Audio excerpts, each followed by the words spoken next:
Grandpa on the excavator.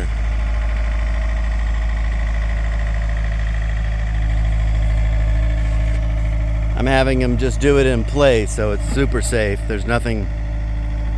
This is level 1 beginner stuff. Just taking dirt.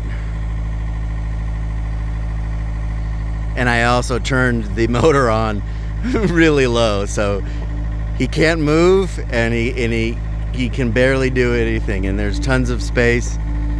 There's literally so it's all he can do is grab dirt and move it around. So that's what we're doing. And I have it on the motor on the very lowest level. So there you go. Grandpa on the excavator. We'll see if he can drop this bucket here. There he is. Good job, Grandpa.